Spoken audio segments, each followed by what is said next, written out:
Chapter 14. Number 1 Son. Once my husband and I had immersed ourselves in autism research and literature, one thing became obvious. Nicholas, our eldest, was squarely on the autism spectrum. He was very high on it, but he was definitely on it. When he was back in the 3rd grade, we had decided to homeschool due to his social issues. He was light years ahead academically, as he had spent hours in front of Teach Your Baby to Read flashcards from infancy. He had gone to kindergarten at 3 years old and could read at a high school level by 2nd grade. But he had such profound social issues that the teacher was constantly compelled to instruct the class on how to be kind to Nicholas. Nicholas would stand inches from the other students, completely unaware of the invisible bubble that typical people automatically feel. The last straw at school came when Nicholas stood up in the middle of a lecture, walked over to the window, and just stared outside. When the teacher asked him if he would like to take a seat, he replied, "No, thank you, sister. I already know what you are teaching, and I'm really enjoying watching Mr. Strand cut the grass into such interesting geometrical shapes. You should all come see it."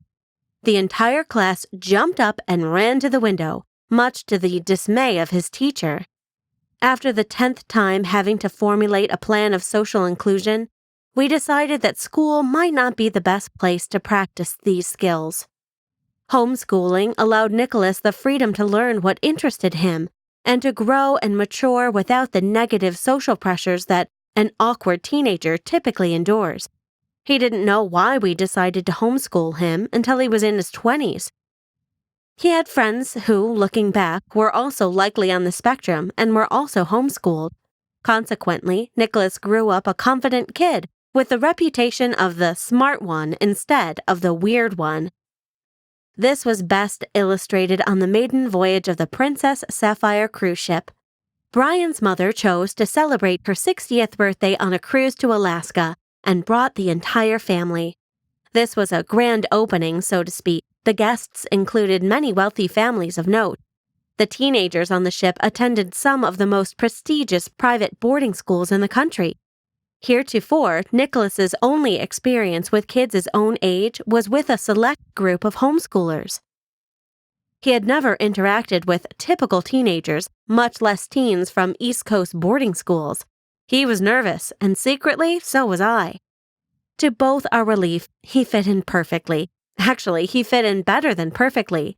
By the end of the trip, he was given the nickname 007 and was considered by all to be the smart and sophisticated one in the group.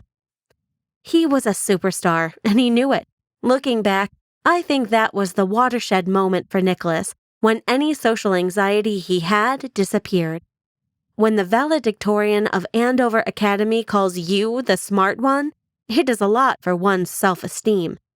If he could conquer this crowd, he felt he could do anything.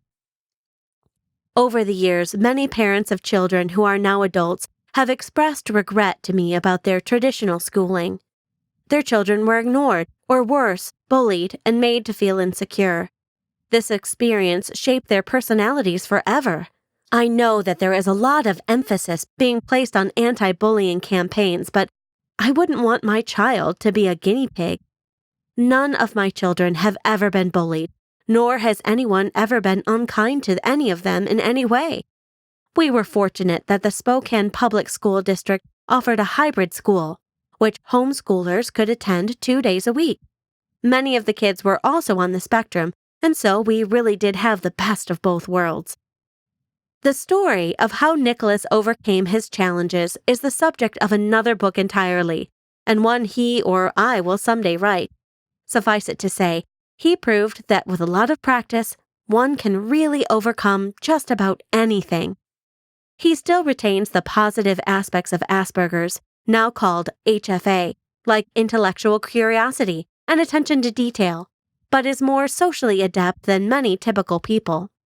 Today, Nicholas is COO of Gemini and active in helping others. One of the proudest moments in my life is when he recently received Culture City's Advocate of the Year award. Now, no one believes me when I tell him he is on the spectrum. To that I answer, I have old family movies to prove it.